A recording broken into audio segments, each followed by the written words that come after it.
गांव के बाहरी इलाके में कृष्णा और उसका बेटा आर्यन एक सुकून भरी जिंदगी जी रहे थे। कृष्णा ईमानदार, मेहनती और नेक इंसान था। गांव के लोग उसे सम्मान देते थे।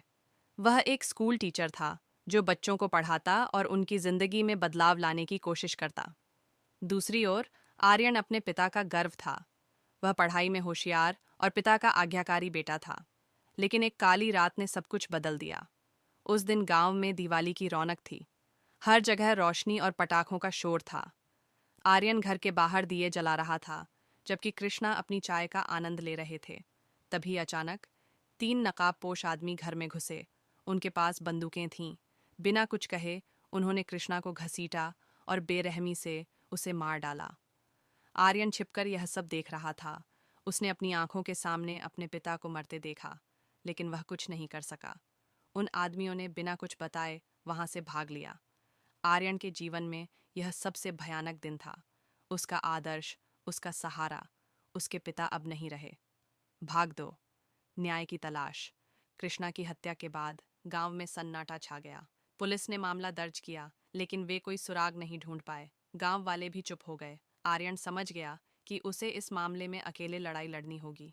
उसने खुद से वादा किया, मैं पापा की मौत का बदला लेकर रहूंगा, चाहे इसमें मुझे अपनी जान क्यों न गंवानी पड़े। आर्यन ने सबसे पहले अपने पिता के पुराने दोस्तों और गांव वालों से बात की। उसने अपने पिता के काम और उनकी जिंदगी के बारे में जानकारी इकट्ठी की, लेकिन किसी के पास भी कोई ठोस जानकारी नहीं थी। एक दिन उसे गांव के एक बुजुर्ग व्यक्ति रामलाल चाचा से बात करने का मौका मिला। रामलाल चाचा ने उसे बताया, बेटा, तेरे पिता बहुत ईमानदार थे, लेकिन उनकी ईमानदारी ने कुछ लोगों को परेशान किया था। तुम्हारे पिता ने एक बार गांव के जमीन विवाद में शक्तिशाली लोगों के खिलाफ आवाज उठाई थी। शायद उनकी मौत की वजह यही हो। भाग 3, पहला सुराग। रामलाल चाचा की बातों ने आर्यन को एक नया रास्ता दिया। उसने उस जमीन विवाद के बारे में पता करना शुरू किया। पता चला कि जमीन का विवाद गांव के सबसे ताकतवर आदमी रामेश्वर यादव और कृष्णा के बीच था। रामेश्वर यादव बेहद धनी और दबंग व्यक्ति था। उसने कई बार कृष्णा को धमकी दी थी, लेकिन कृष्णा कभी झुका नहीं। आर्यन ने रामेश्वर यादव के घर पर नजर रखनी शुरू की। एक रात उसने देखा कि रामेश्वर के आदमी कुछ संदिग्ध गतिविधियां कर रहे हैं। वह चुपचाप उनके पीछे गया और उनकी बातें सुनी। उन आदमियों ने कृष्णा की हत्या का जिक्र किया। आर्यन का शक पक्का हो गया कि रामेश्वर ही उसके पिता का कातिल है। आर्यन जानता था कि रामेश्वर से सीधे भिड़ना आत्महत्या के समान होगा। वह ताकतवर था और उसके पास कई लोग थे। इसलिए आर्यन ने एक चालाक योजना बनाई। उसने अपने पिता की हत्या का सबूत जुटाने के लिए रामेश्वर के आदमियों का पीछा करना शुरू किया। कुछ हफ्तों की मेहनत के बाद उसे एक बड़ा सुराग मिला। रामेश्वर के एक आदमी, रघु, ने शराब के नशे में कृष्णा की हत्या का सच बोल दिया। आर्यन ने उसकी बातों को रिकॉर्ड कर लिया, लेकिन यह काफ़ी नहीं था। उसे और सबूत चाहिए थे। उसने रामेश्वर के घर के बाहर एक कैमरा छुपाया और वहां से गतिविधियों को रिकॉर्ड करना शुरू किया।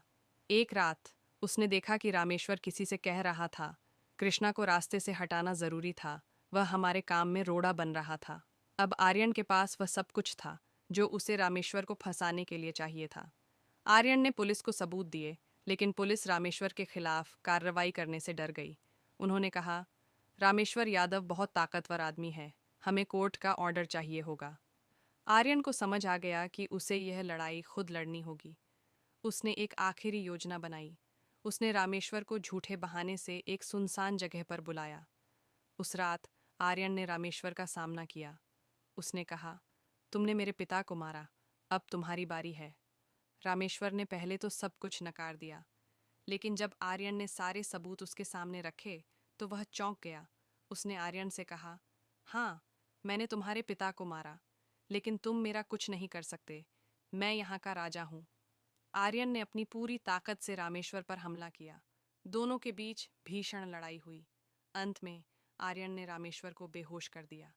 उसने पुलिस को बुलाया और सारे सबूत सौंप दिए। रामेश्वर को पुलिस ने गिरफ्तार कर लिया। अदालत में उसके खिलाफ पुख्ता सबूत पेश किए गए। अंततः रामेश्वर को फांसी की सजा सुनाई गई। आर्यन ने अपने पिता की मौत का बदला ले लिया था, लेकिन यह लड़ाई उसे हमेशा याद दिलाती रही कि सच्चाई की राह मुश्किल होती है।